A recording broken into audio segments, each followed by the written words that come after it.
Hi guys, I know that everyone is doing a lot of yoga practice at home, which is great. All the online resources we have for that from our local instructors with Zoom, with YouTube classes, and then of course all the yogi superstars out there as well. So one of the things that might be happening if you're practicing a lot of home practice for the first time is that you're doing many repetitions, especially in Vinyasa yoga, of Chaturanga Dandasana over and over without the watchful eye of your regular yoga instructor.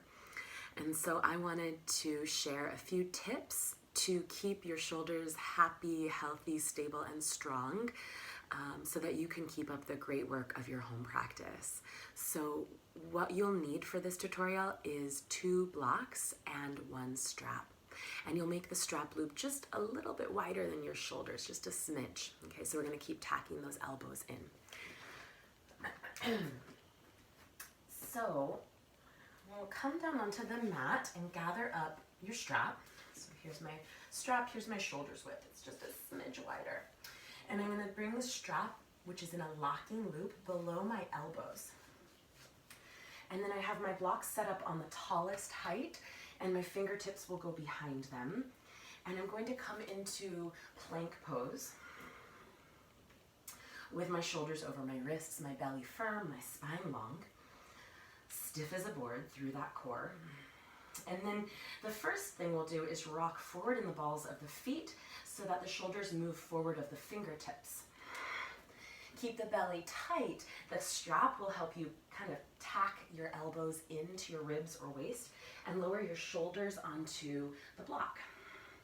And then try not to let your belly sag down into the strap, but see if you can lift it up so you just kind of might graze the strap or you're above it.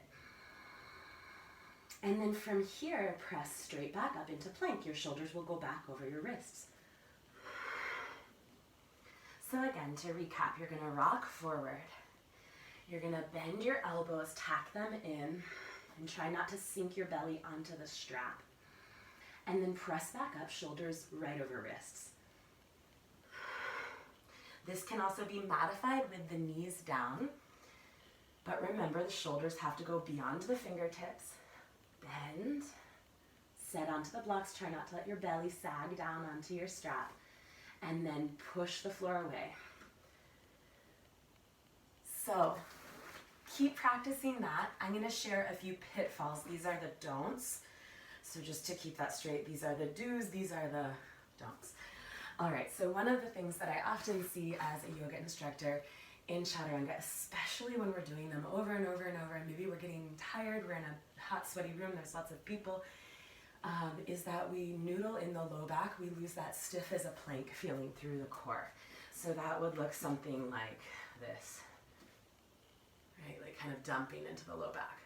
So you want to keep that support in your low back.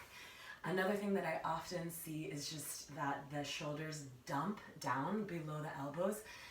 I call it like little grasshopper wings, because you know how grasshoppers are like this, right?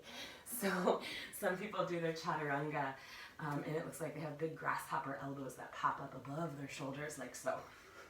So try to keep the shoulder at elbow height or above elbow height when you practice Chaturanga Dandasana. And then of course the other thing that you often see is just the elbows flaring out. And that's why we had the strap around the elbows to hug them in so that we didn't go here. All right, one last thing, if you gather up your 2 blocks, don't worry about the strap for this one, but we'll put the blocks just behind either hand. You can do both if you want, but I'll just show it on my left side. And if you put your left fingertips behind the block and the other block just a little bit, maybe, I don't know, 4 inches behind your left wrist. And you can do this on all fours or plank. One thing that we'll often see in Chaturanga Dandasana is that the elbows bend back this way.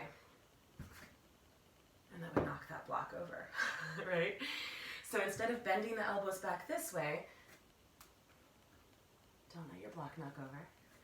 Shift your shoulder forward of your fingertip before you bend, right? So it's here, here, here, right? Instead of here.